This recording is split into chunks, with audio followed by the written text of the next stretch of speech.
So, I have an announcement to make for you. Given the recent nature of what's going on in the world, and originally I was scheduled to be out on a sabbatical for a few months, starting in mid-June until the middle of September. After talking with Reverend Charles and the staff, it appears that this is still a really good time for me to take that sabbatical. So, I'm going to be heading out of town here in a few days, and I'll be back mid-September or whenever we believe that the center should be opening. We believe it's going to be sometime in September, maybe October, but whenever that happens, I will be here along with Reverend Charles, the entire staff, and we'll pick it right up and run as soon as we can. So I appreciate your support. I appreciate your support of our center during this time. Even though I'm not here, I still want you to log in. I still want you to contribute. I need to come back to a center that is vibrant and alive, and only you can make that happen. So please, by all means, continue to log into our services and continue to support the center. I'll see you in a few months.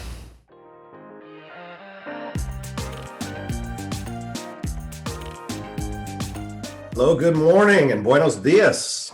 Center for Spiritual Living, Palm Desert, and beyond. There's Dr. Joe. Hey, good morning, Charles. Good morning. Good to see your face. We've missed you. Hey. It's been a while. Well, hey, everybody. Welcome. Glad you're here. It's been what? 3 weeks since we've seen your face? 2.5? Something like that? Yeah, about 2.5. Cool. Good to see you. And good morning, all. We're grateful to be back with you for another installment of our daily Jazz Hands 10 o'clock show. Well, it looks like it's going to keep going for a while. It looks like it's going to keep going for a while. Yeah. I mean, I was surprised when I came back into town about all the different changes that had been made. And it's like, oh, okay, we thought we were moving forward, but we're not. Yeah. So it looks like we're going to be staying like this for a little while. So I hope people are logging in. In fact, I know they are. I've been watching the numbers and things. So I'm glad to see that many people are signing in daily, or if not at the 10 o'clock hour, they're at least watching it after we've recorded it. So glad to see that. Yeah, totally. And we're moving forward in a lot of ways, actually, just not opening the building, but we're still doing. I mean, there's a lot of ministry taking place. I mean, I don't know how many meetings I had yesterday. I'm getting tired of looking at the computer screen a little bit, but hey, you know what? things keep rolling. Welcome to the new paradigm. Welcome to the new paradigm. So yeah, I'm guessing, Joe, that we're probably a couple months out from opening the building, just because while you were on your break, I mean, it was things opened up, and then I think the cases spiked. Yep. As far as what's going on out there, so it is what it is. And so on that note, I will be announcing on Sunday, but I'll tell people here first that are joining us. You're the first to know that I was supposed to be on a sabbatical from June 15th to September 15th. And when all this happened, I put it on the back burner thinking I needed to be here, and we needed to, we didn't know what was going to happen when we were going to open in the summer, that I needed to be here during all this. But it's obvious to me that, and Reverend Charles and staff, all met with them and the board, that it's not going to open right away. So I'm going to proceed onto my sabbatical, go back onto sabbatical effective the end of this show, actually. Yep. So at the end of this show, I'm going back off, and we'll be back sometime in September. So meanwhile, Reverend Charles will be leading the charge and getting all the guest artists and taking care of Sunday services and everything. So this is Reverend Charles' time to fly and to soar for all of you. So we're looking forward to seeing how all that pans out. But I have to tell you, it was kind of nice when Trey and I left. We unplugged, and I mean we unplugged. I did not turn on a television. I didn't see a newscast for 2.5 weeks. Was that hard? So was there like were there, because people get information withdrawals, what was your process with that? Was it challenging? What was interesting is I was able to, I would get a couple things from social media, but even then I just kept moving through them, to getting to the, cute puppy dog videos. Yeah. I didn't spend any time really concentrating on what was going on, because before I had left, it was really, I didn't know. This is the thing. I didn't know that I was really stressed out and on the edge of something, not the edge, but it felt, I didn't see that as being abnormal. I thought I was going through what everyone else is going through, and it's true. But in my mind, it was really magnified because I was in charge of doing all these other things to try to take care of all these other people, and it became overwhelming. And I didn't really realize that until I unplugged, and it took me about 3 days to wind down enough to see that I was, my heart rate was high. Everything, I could feel everything just start to finally slow down enough where I could gain a different perspective. Hmm. It's like, no, go ahead. when you're running with the marathon, sometimes you're not listening to your body, you're running with the herd, but when you finally get a chance to step out of it, your body and your mind and everything else begins to look at things differently. You kind of weigh in and check in with all the systems of your body, and they change. Yeah. So you became aware after kind of decompressing, having just a few days of downtime, your heart rate was high. I mean, it's so, I think that's so potent for our people, right now. But there's, what did we talk about a few weeks ago? Pandemic anxiety, Mm-hmm. Add on top of that, work anxiety, paying the bills anxiety, taking care of people, as you mentioned, anxiety. So you weren't even aware of kind of the soup that you were in the midst of until you unplugged a bit. Yeah. And I didn't realize, how my forehead was always scrunched up, 24/7. Even in my sleep, I would be like anxious. So those kind of things began to go by the wayside. And when that happened, I have a different perspective on it. It's like, okay, it just changes your whole demeanor when you're taking care of yourself. And it's hard to do in a situation like this if you're caring for other people. When you take care of yourself, and I mean, in here it's so funny. I mean, I preach that all the time. I talk about that all the time. It's like, if you're the caregiver, make sure you take time for yourself, because you're the one that gets worn down. And and I never listen to what I teach in those regards, because I'm always like, yeah, but I'm really busy and I got to keep going, and then I got to do this and I got to do that, and this person needs me here, and then my family needs, and then all of it begins to spread out, and there never really comes a time where you go, okay, cut, I need to do that. So I don't know how people, and I caution you and everyone else listening, that's like, even in this time when you are in the middle of this marathon race, and this is not a sprint, this is a marathon. When you're in the middle of this marathon that we're on, you have to find a way to disconnect and do it on a regular basis, so that you can separate yourself and break that energy and that cycle and that vibration. So let's talk about that specifically for just a second, Dr. Joe, because I know we do talk about it. And then when the rubber meets the road, it's so incredibly difficult to not take the phone call or not have the meeting, or, push the returning of a laundry list of emails back a day because you're aware you're stressed out. How do you manage that inside? Like, I can't. Part of my internal dialogue is I'm not going to be able to be at peace until I get through all the emails. I'm not going to be able to be at peace until I make sure and have that meeting and this person's clear about the direction that we're going. But then it just keeps going and going and going and going, right? But interesting, that's one of my slides for tomorrow, or Sunday. Is we always say, when do I get into a certain position, then I'll be peaceful, right? And what we need to start refocusing on, or reframing it and saying, when I'm peaceful, all these things will fall into place. So when you reverse it around, and that was really effective for me, because I found myself, while I was gone, we had some challenges in within context of my family. Nothing's, Carly, nothing crazy, but just some stuff, right? And we had, then there was time to move some financial things around, and that got stressful. And we were in the middle of refinancing our house, and that got stressful. And even we were on vacation, even where we were gone, these things were happening. And I noticed that our energy, Trey and I, our energy began to compete against each other, and that vibration. I'm like, whoa, wait. We can't be upset while we're doing this. We need to find some peace, and then those things will fall into place. And interestingly enough, as soon as we reframed that, it actually was extremely effective in our ability to say, okay, everything is okay in this moment. This is, Joe, the chaos that is going on in your head is only in your head. It's not happening right here. You are not in the middle of the ER gasping for your breath. You are not in front of a judge trying to tell them, you know, why you're financially destitute. You are in this moment. At this moment, find this peace in this moment. The other things will resolve themselves, and the sky is not falling. There is no need for the sky to fall. And you are allowed and entitled to have time off, and you are allowed and entitled to take time for yourself and carve it out. And when you do that and you discipline yourself with that, it really reframed my energy. And so even when you're taking over and doing the things that you're going to be doing, you have to make sure that, you know, we talk about tithing time, talent, and treasure. You also have to tithe time, talent, and treasure for yourself.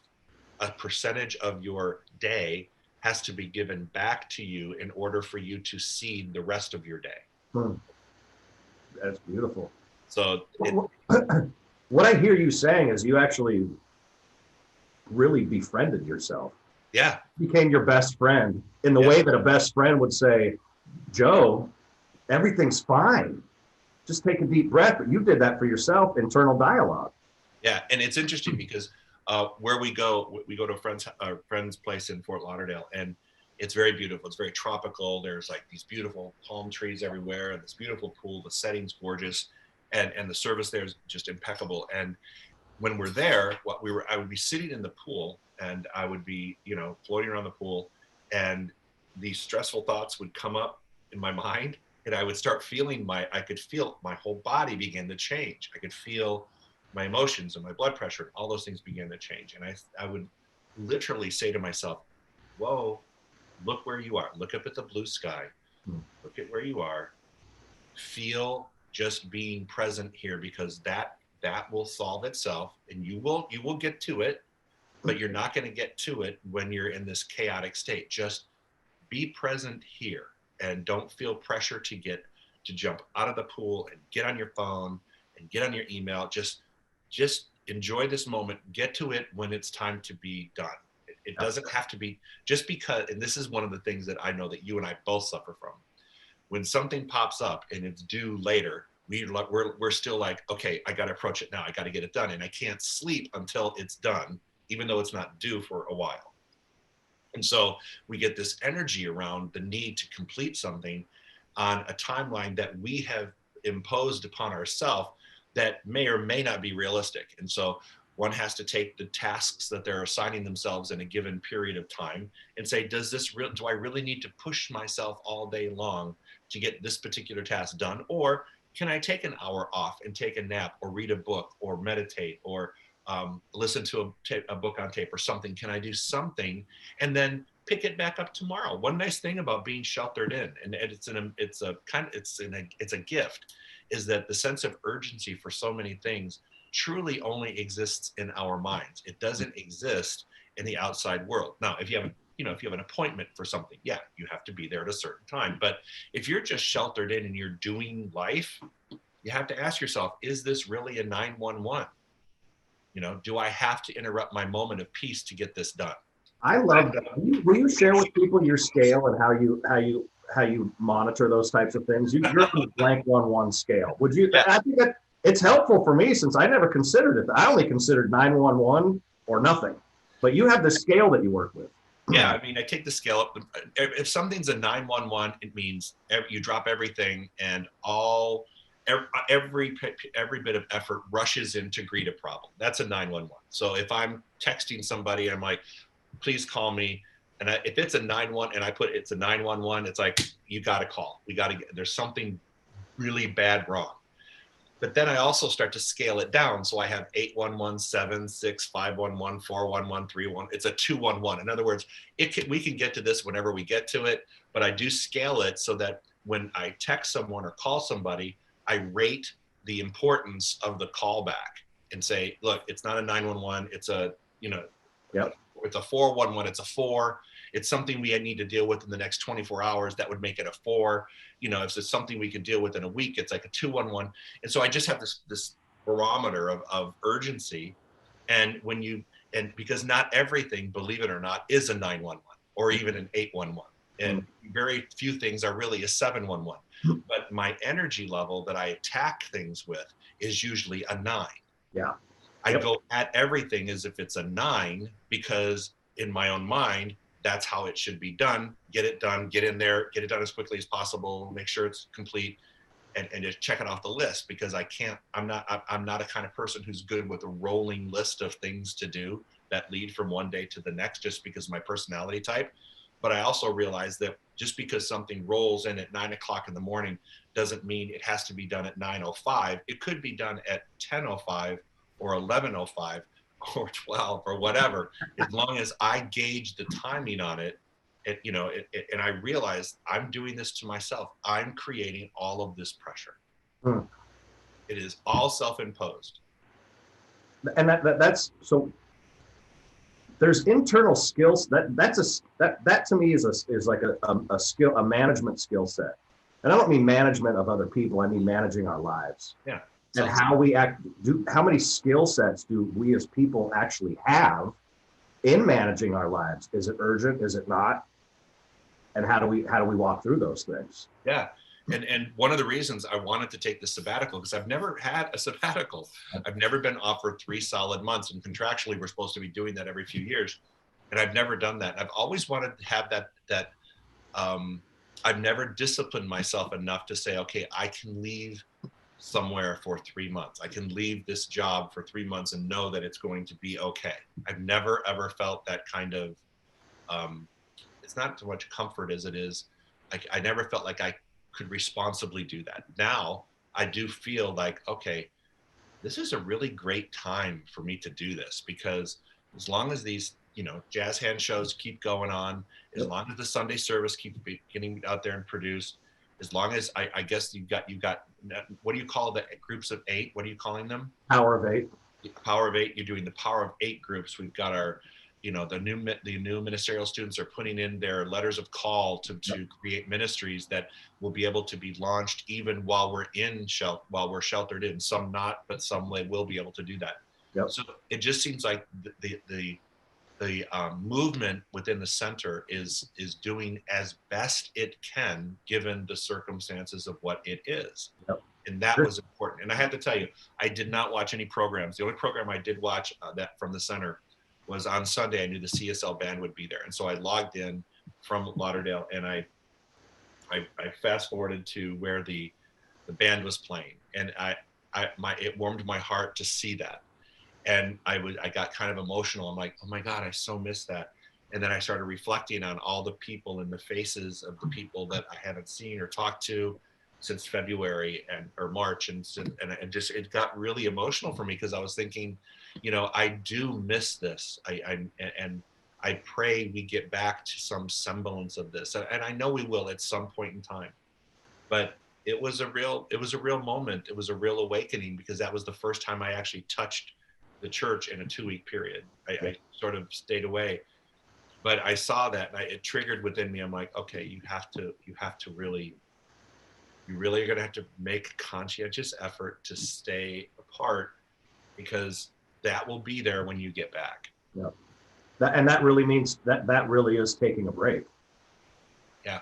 I really have to unplug and take a break. But that also speaks to your leadership, as well as making sure the right people are in the right place, people that you trust, people that you know that the business is going to be taken care of. And that's what we do anyway. If we go on vacation and we want to really unplug, you advance your bill pay, whatever it might be, to make sure that the things are going to be handled when you come back. Okay, we pick up life as it was, but that's how we manage things. Yeah. Excuse me. And that's what too, I was appreciative, and people should know that, this wasn't done in a vacuum. I met with the staff. I met with you and Reverend Laura and Elizabeth, and we went through, and then I had a discussion with the board of trustees. So we have a series of things that are happening at the center, and goals that we're still looking at reaching by, the fall. And those things will continue to move. And when I get back, I'll look at them and we'll massage them or change them or keep them the way they are and move them out. Yep. But it's nice to know that we do have a team here, and I know you're leading that team. I'm glad that you and Elizabeth both. She runs the operations, and you're doing the ecclesiastical stuff. Yep. And Laura's your side, right by your side, and Dale. You've got all these people around you to help support this movement, which I think is important because you can't do it alone. This is not a one-person operation. It takes a village. Which is one of the things I love so much about our community is that we are a community. There are so many people involved with things that just, like when you were gone, someone said, Charles, you're doing a great job and this and that. And I said, well, you guys make this easy. I mean, this is heaven. Having the team around makes being the leader of the community very, very easy. And I love that. I mean, no, it's got to be easier for you in the fact that easier. It's got to be easy. It's got to be different for you because when you were doing your first community, you were the one that had to generate all that stuff. When I founded Genesis, you were the catalyst by which everything happened, and you did it alone because it was a small community and you didn't have the finances and the team in place, which is why I always said, when you come here, you have to realize there's a machine and you have to learn to work within the confines of the machine and what the machine can do, but you're going to learn to love this machine because it's going to make you doing what you do so much easier because you don't have to worry about some of the back things that need to be done, the operational stuff. You get to be part of the ecclesiastical lead and actually move to changing and transforming people's lives and not just worrying about, and this has to get done and this has to get done, and the nuances of getting it done. The operation stuff. Yeah, that's the greatest part about what we have. So let's talk about that just for a second right here in the middle. And let's take it head on. So typically when the head honcho leaves, something happens to the finances of the community where they dip a little bit. I'm not interested in having that happen. I know you're not interested in having that happen. So I just want to extend an invitation to our community that let's thrive and support Dr. Joe while he's on his sabbatical by him coming back and our community being in a better position than when he left. So that we're dialed in. That's my invitation. Dr. Joe, will you speak to that a little bit? Because I know it's important for me and I know it's important for you, and just as far as peace in our community as well. Yeah, one of the biggest reasons why I never took a sabbatical is the fact that as soon as I would leave, at any given Sunday, the contributions would go down and the attendance would go down. And now that we're doing everything online, I just figure, and we're doing more than we've ever done before, that hopefully I hope people see the value in what we're doing and how we're contributing and how we're making ourselves available to people so that they can continue to transform their lives in whatever situation we're in this middle of the marathon, that they have the ability to sustain the run and also know that at the end of this run something else is going to happen, and they can, while they're running this marathon of this virus, they can handle the things that are constantly popping up in our world, along with this whole thing. I mean, I just hope that people see that we have provided for them the venues to continue to support us while we support them. So so that's really important. One of my biggest fears that I'm not living with right now, I'm not entertaining it, but has always been, when you leave like that, when you come back, will you come back to a church? Will you come back to a place that continues to pay its bills and has its employees and we're able to function the way we have in the past? And so I'm going to move out on faith on this, even though it's a tumultuous time and there's a lot of people who are underemployed or unemployed. But there's still a lot of people working, and there's a lot of people manifesting, more work than they've ever had before as a result of this. That's right. So I hope that people are looking at that and saying, I'm sharing my good with our center. Amen. And, there are actually statistics I've seen that people are working between 14 and 16 hours a day now since the pandemic started. When before it was, go in 8 hours, go out. Actually, more people are working way more hours now. Yeah, actually, that is true. Those people who are still in their working career in their lives, the people that are working from home are finding themselves to be extremely, even more productive because they don't have the distractions of trying to communicate with home and other things in their lives while they're actually working from this place. Yep. And people are apt to spend more time, go beyond 5 o'clock in the rush hour and the traffic and all those things. There's actually more productivity time. Yep. So it's happening. It's happening. And I know, and you know what, I was really pleased. I went to the center the other day, when you and I met, and the things that have happened on the inside of the bookstore, which is now not the bookstore, it's now our staging area. Yep. all those different changes there. The center's looking good. It's staying healthy. I'm very, very, very, very proud of what we still have as our structure and just waiting for it to gather that life again. And it's going to be a great day when it is. I'm so excited. You came in and you sat down. I can't remember who was in the sanctuary. Maybe me, you, William, and Elizabeth. We were just kind of chit-chatting, and you sat down and you said something like, "Dang it."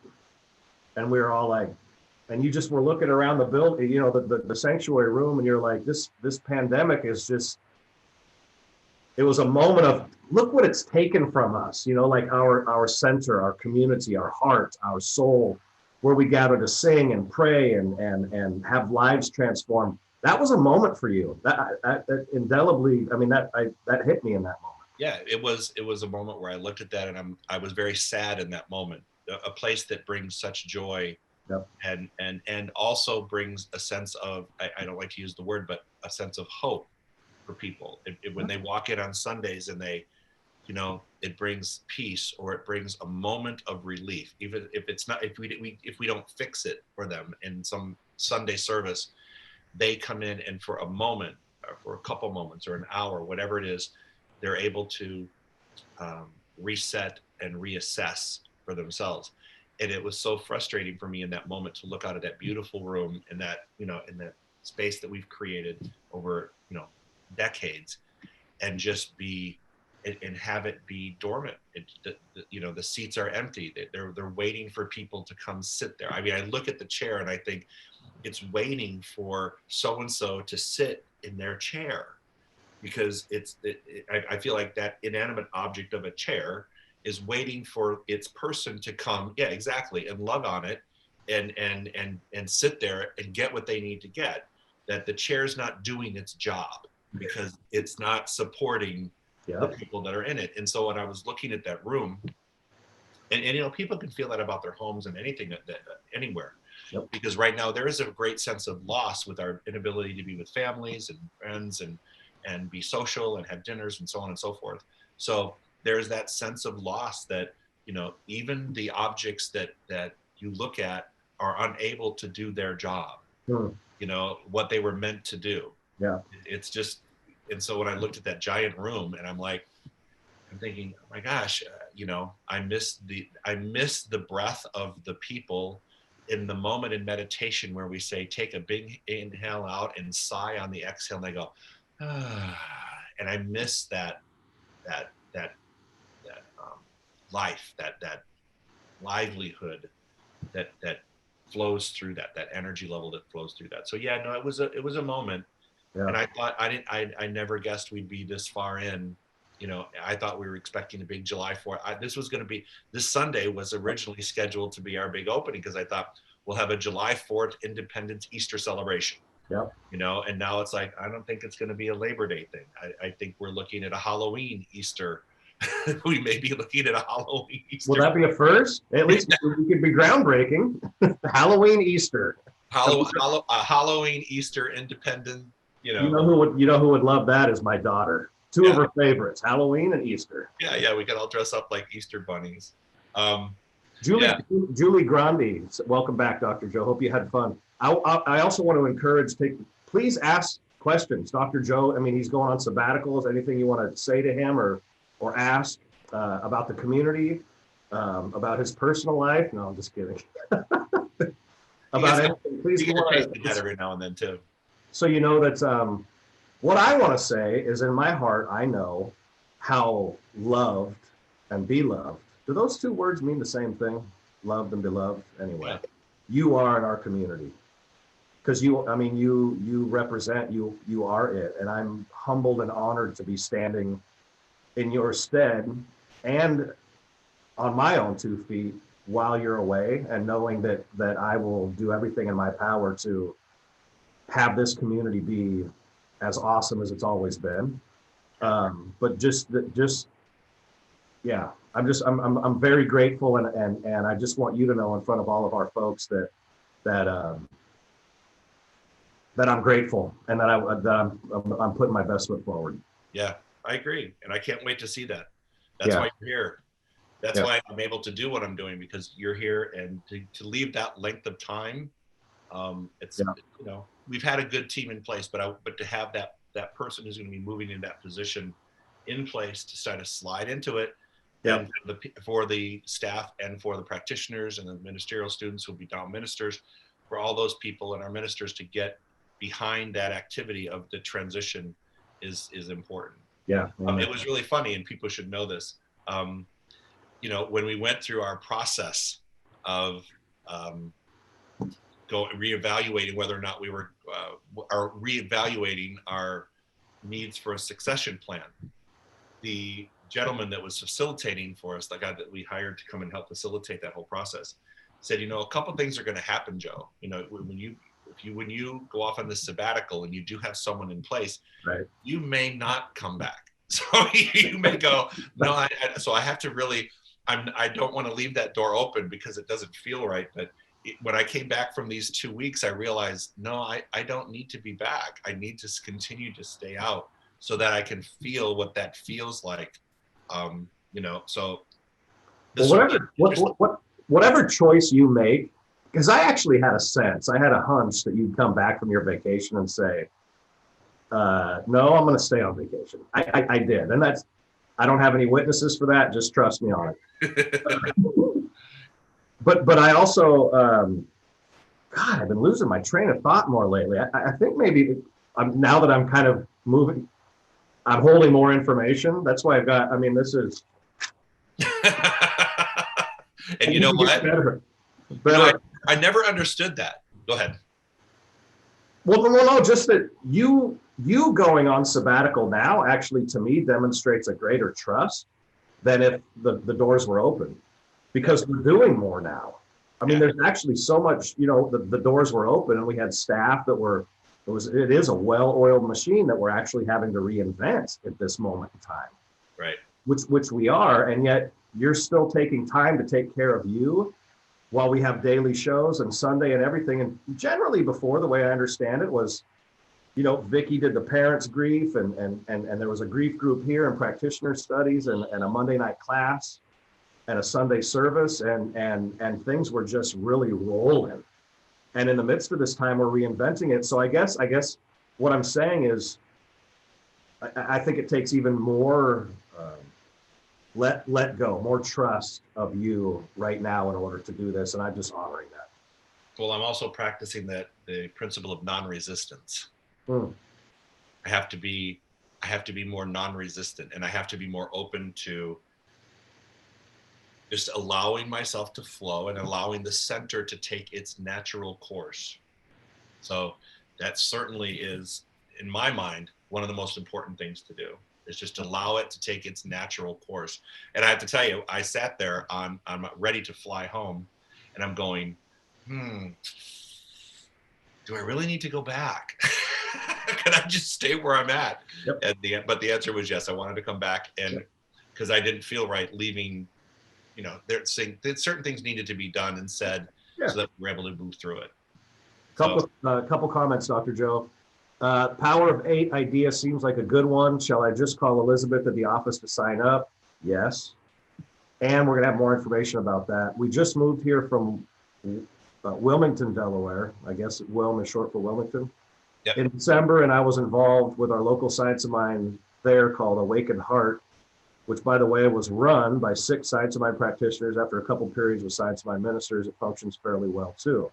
Yep. So Power of 8, we're going to have options for you. There's a few promotional videos coming out. The information is going to be very clear for you coming up soon about how we're going to have you sign up and how we're going to facilitate that whole process. Gail's taking the lead on that, right? Gail Morton. Gail Morton, yeah. Gail Morton, yeah. Almost Reverend Gail Morton. Almost. Eager Soul, that was Divine Chatter. Eager Soul says, have a great sabbatical, Joe. You have earned it. Be kind to yourself. Amen. Thank you. And I will. I'm looking forward to it. I am. Yep. I have no idea. We wanted to go. We were on the real sabbatical. We were meant to be in several parts of the country and even overseas, which now that has all canceled. I'm not doing that, but we are doing other things that we can do. One of them is actually going to go up to Seattle, and our daughter doesn't know it, but we're going to sneak onto one of her planes that she's actually flying. Oh, cool. So we're going to sneak up where she's going to be, because we have her flight schedule. She doesn't know this. Don't tell her. But we're going to sneak up there. I know everybody that's, and but trust me, I know she's not listening. It's way too early for her to get up. Princess does not get up that early when she's off. So yeah, no, you know, little things like that. You know, Trey's with his family right now, and Trey's got a big change. There's this huge that people don't know this either. The community doesn't. Trey has just signed up to be on his company offer a leave of absence for either 1 year, 18 months, or 2 years, and his seniority will dictate which one he gets, but he's at least off for probably the next 21 months. So it's going to be his practice retirement. So it was really interesting because now he's visiting his family, and I said, when are you coming home? He said, when do I need to be home? I'm like, I don't know. Whenever you want to get home. He's like, before it would be like, okay, I have a trip on Tuesday, I'll come home on Wednesday, or come home on Monday, or come home on Sunday. I'll get caught up. I'm like, there's no catching up to get ready to do something else. I said that we're entering into a new phase where, and so I'm actually glad because he just found this out. And that's when I decided, you know what, maybe I should take the next 3 months and find out with him to feel what that feels like, to just say, you know what? Yeah, let's get on a plane. We got past benefits, you know, for his job. Let's get on a plane and go to Seattle. And then from Seattle, why don't we just go to DC and visit my sister? And then from DC, why don't we just go down to Lauderdale or go, you know, up to P-Town or go wherever we want to go. It's like, we don't have to be anywhere. You know, we found a great puppy sitter to take care of our dogs for a while. All of our commitments are met, you know, able to check in with family members.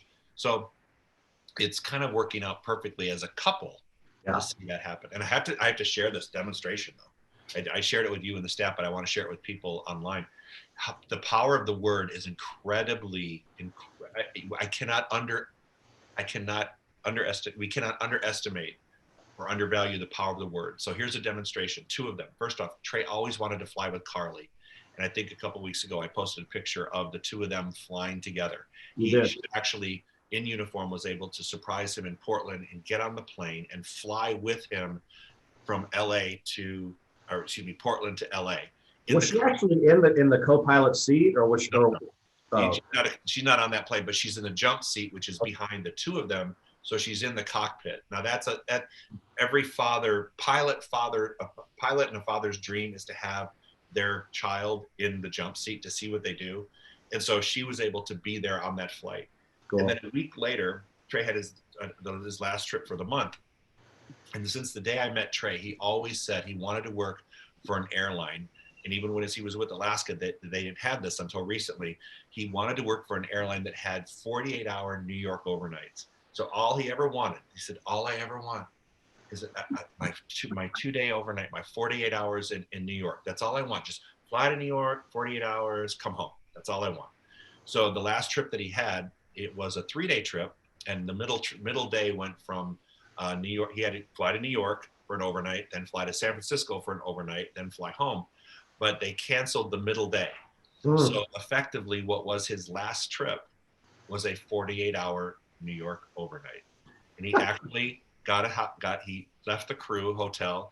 He got a room in the city, downtown, right there in Broadway. And even though it was a very eerie experience, given what was going on, the fact is the universe gave him a 48-hour overnight on his last trip, what I think will be his last trip as an airline pilot. So that was just, when that happened, and then this news of this leave of absence stuff came out that was better than retiring, I'm like, oh my God, the universe checked off those boxes that we had put out there in consciousness, wanting to fly with Carly, wanting, you know, have Carly in the cockpit. And then, you know, because his retirement flight was him and Carly in the cockpit. And, you know, what would have been, he would have chosen the first officer and chosen the flight attendants. It's just, it was so amazing to have all that checked off for him. Cool. And it's put a bow on it and went, yep, you're meant to have this. Love it. And so I have to know that And so that's an example of what we can do when we have an idea in our minds. And that idea, he put that idea of a 48-hour overnight 36 years ago. It went into mind. And that's the first time in 36 years he's ever had that. It also was the last, but he had it. He got it. Let's focus on that. That's the point.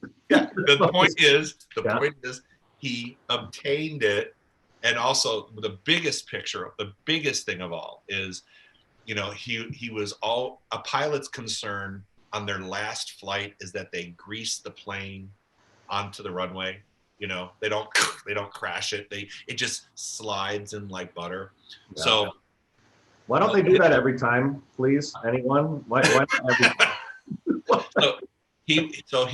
His biggest concern is that he would have me and his family and my family and all of us would be on the plane, and he would go to land in LA and it would hit too hard. It would haunt him for all eternity if he did that. He said that it will haunt me till the day I die if I do not grease that landing. And so I said on the trip that he was on, a pilot and co-pilot switch every other leg. So one pilot lands one time and then the other co-pilot, so Trey will land once and his first officer lands. They switch back and forth. And his leg was actually the first leg from LA to JFK. I said, so if you're landing, how did you do in JFK? He said, oh man, I greased it on. It was beautiful. I'm like, don't mess with it. So don't fly again. Don't be pilot again. Let that one be the last one. So you greased it on into New York City just the way you wanted. You greased it on into New York City on your last flight just before you retired. And yeah, we didn't get the pomp and circumstance around the party. We'll figure out how to do that later, but at least all that happened. So I'm thinking how, in the universal scope of his picture of what his career was meant to be and how it was meant to wind down and how certain things need to be checked off, his consciousness brought about that exact experience. I mean, Amen. Amen.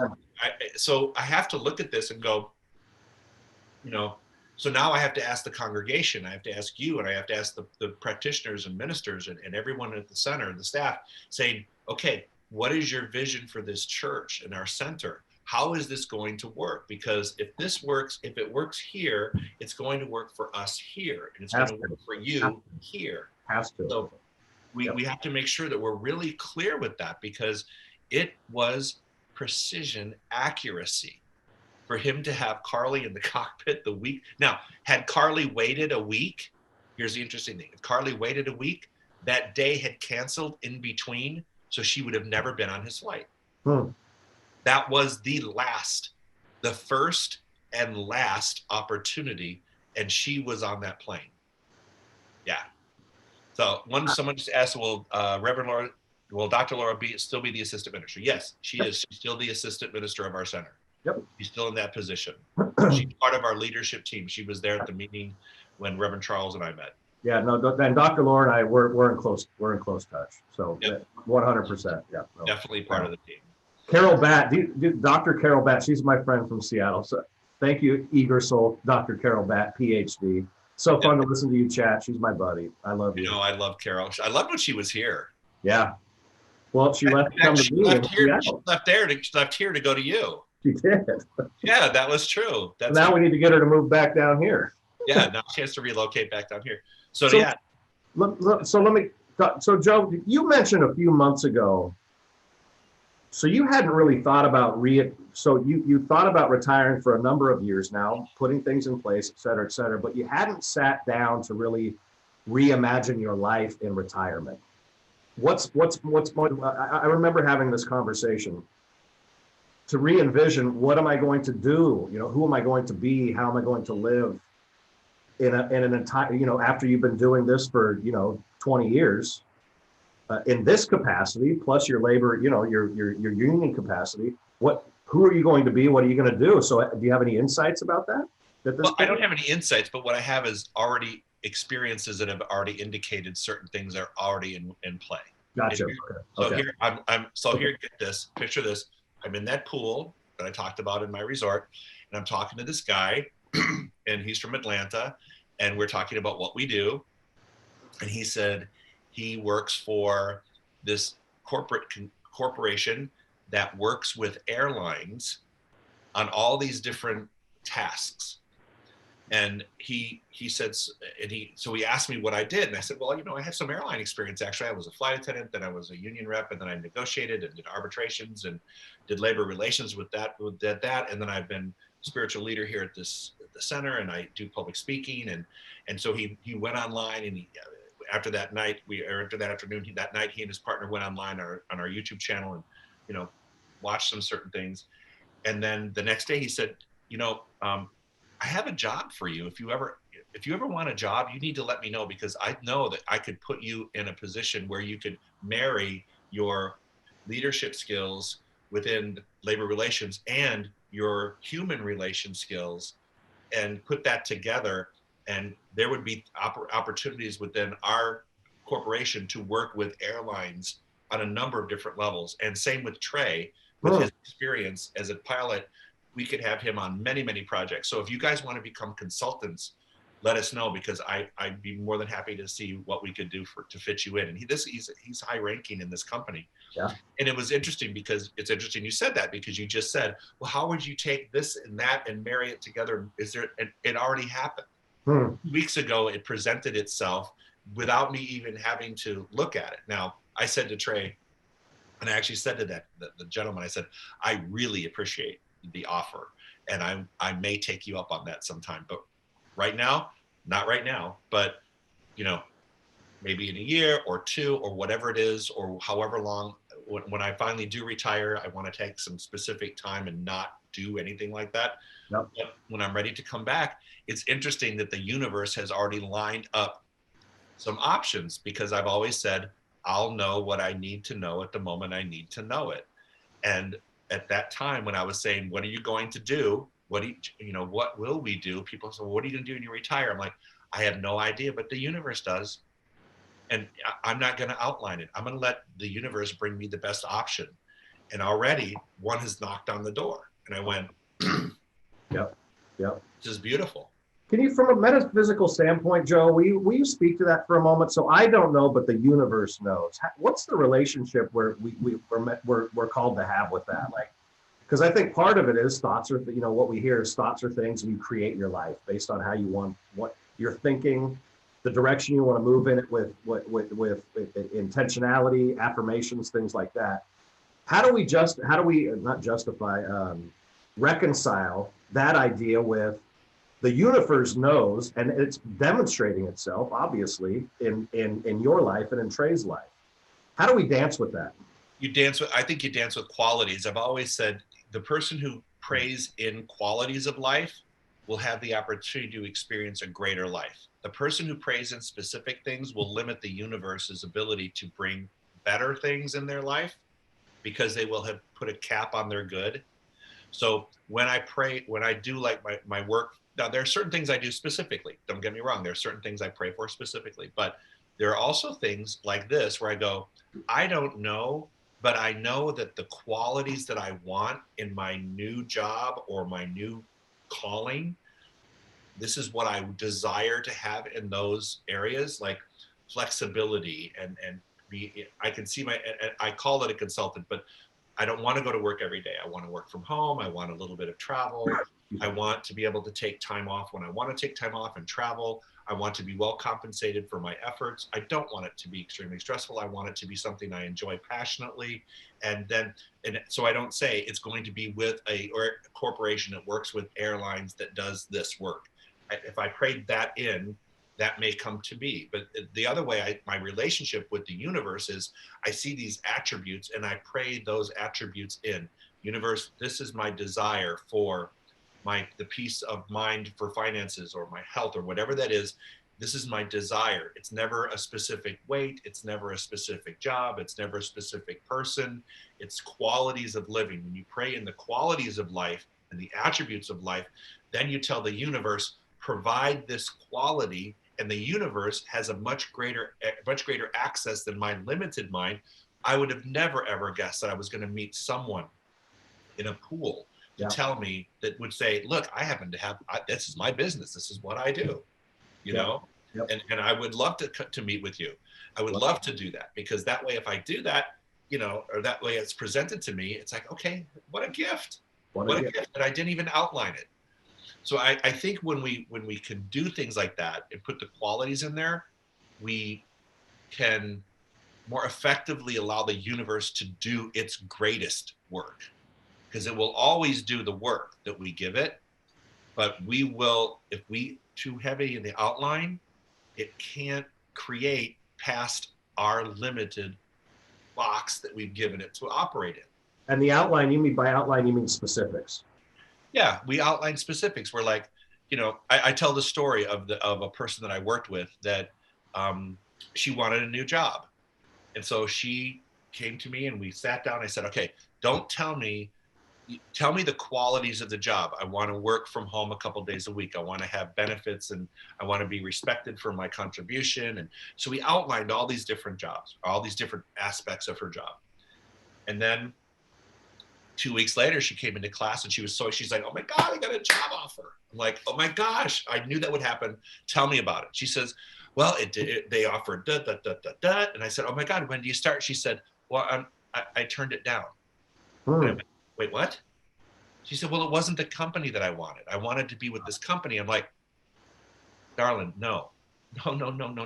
You just turned down, the universe just gave you exactly what you wanted. You don't need a corporate logo to define your happiness. You wanted these qualities, and the qualities were just presented. Why did you so the universe gave you that, and now you just rejected it. So now you're going to have to go back into prayer work, because you just told the universe, no, this isn't really what I want. You gave me what I want, but I said no. So the universe is going, wait, now what am I supposed to do?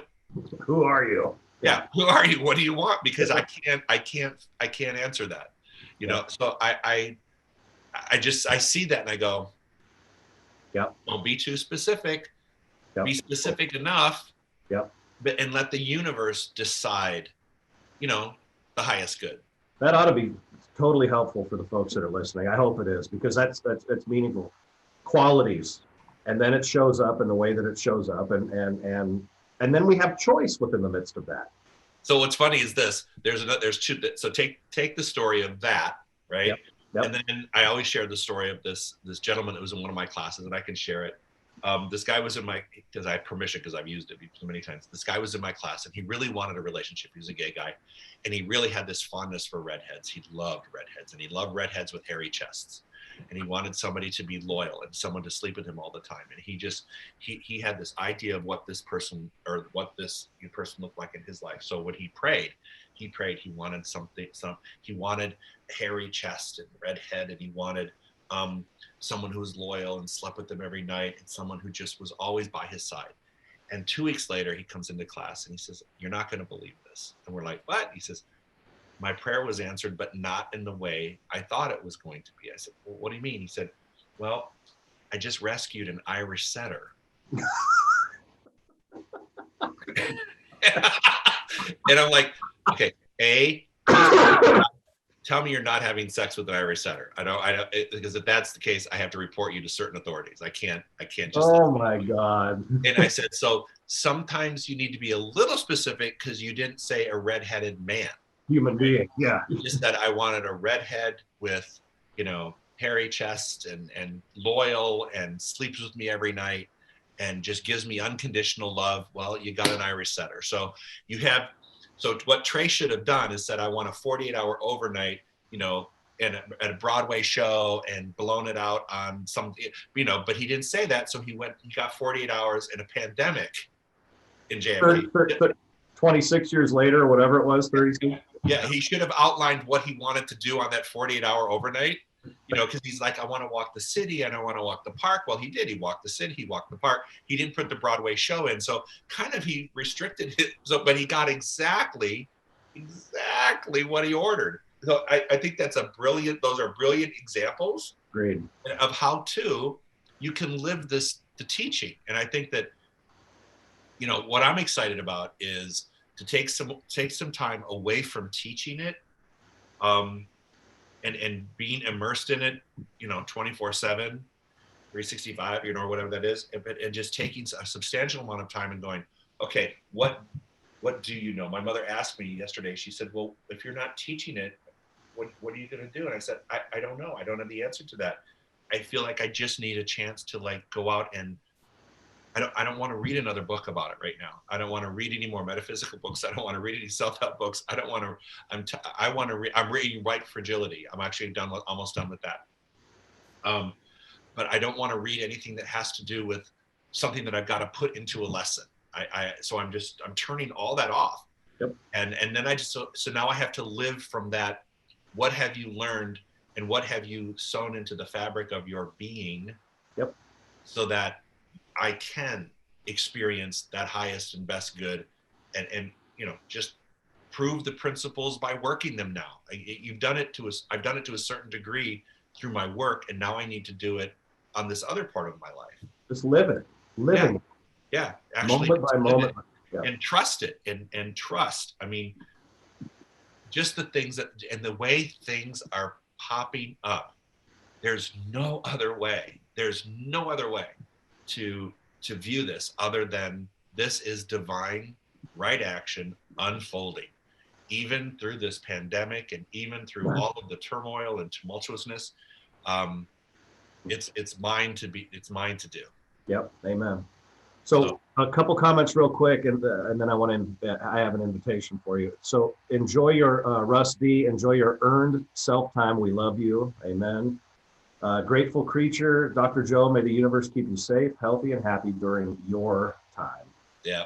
Amen. Perfect. You have to know that your community is going to be just standing right with you and holding you high while you're taking your time. I do know that. Yeah. So it's an emotional time. I mean, it's even though it's just a sabbatical, I feel like it's the entrance to what we've designed. Yeah. You know, it's like it's the next step in the design that for the center has been going on for over a year now, because it was exactly a year ago that we embarked upon the whole succession journey conversation, and it was exactly 1 year ago in June, end of June, beginning of July.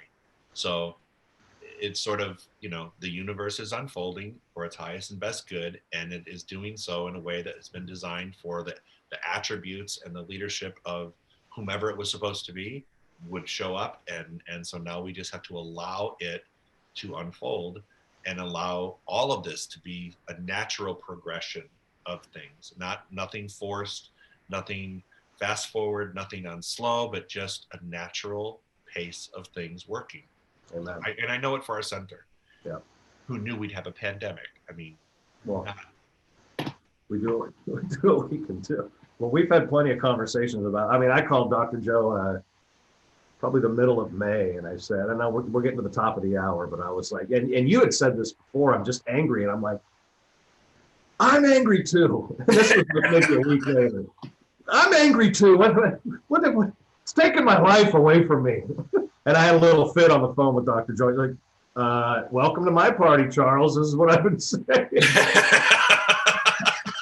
Well, and you're going to have a big change coming up, because at the end of the month, aren't Mila and those guys? Mila? Yeah. You mean the family coming down? Yeah. Well, I can't wait. I mean, I'm so, my daughter just turned 7, and I'm so sick and tired of being away from her because she changes every day. Yep. They were going to get fireworks. They live in unincorporated King County in Seattle, so they could do the big booms. And she's my little pyromaniac. She loves to go out there and light them. I mean, she'll like the big rockets now, right? So they're on their way out there, and this is how kind of, 7 going on 15 that she is. She's like, Daddy, and so I was FaceTiming her. She says, Daddy, the connection's bad. I want to get off. And there was nothing wrong with the connection. Just tell me you don't want to talk to Dad right now, okay? Anyway, so last couple minutes, General, just what do you want to say to the community? I just want to say thank you, and please, I'm grateful that you're holding me up, but I also, more importantly, I want you to hold up our community and Reverend Charles and Dr. Laura and Elizabeth and the team of people that we have there. So please just continue to support them. That's what I want. I want you to continue to log in and listen to the programming that we have and get the nuggets wherever they are, that helps you move through this entire process.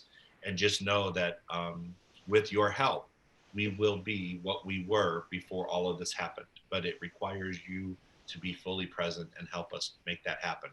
We can't make people donate to the center, and we don't go out and shake the trees down. This is something that's voluntary, and we want it to be what it was before all this happened. And I'm hopeful, and I'm knowing that is exactly what's going to happen. Yep. So, and thank you, Reverend Charles, for taking over this task in my absence. It's exciting, and there's a lot of stuff on that list. That staff meeting produced a lot of projects. Man. I didn't sleep well last night. I got to tell you.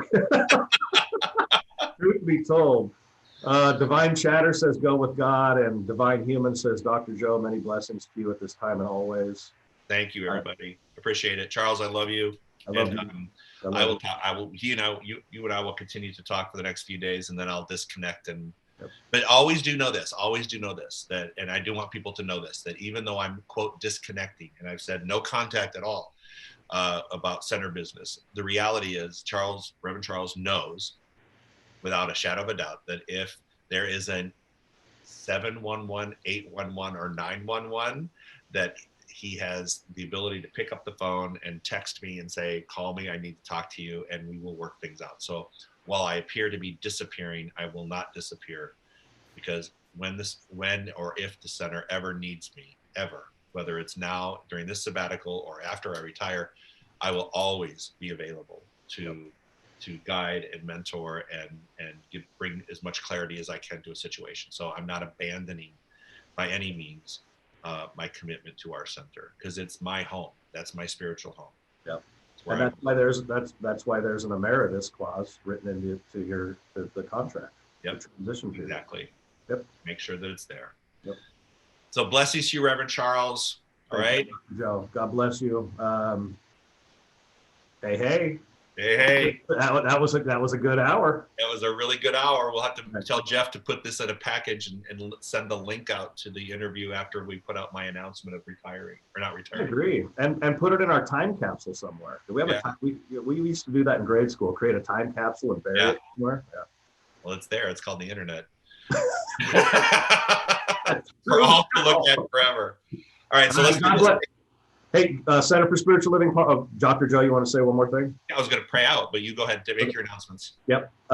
So please, we continue to welcome your financial gifts. Thank you so much for supporting the center. It's so meaningful and helpful in every way that you can contribute.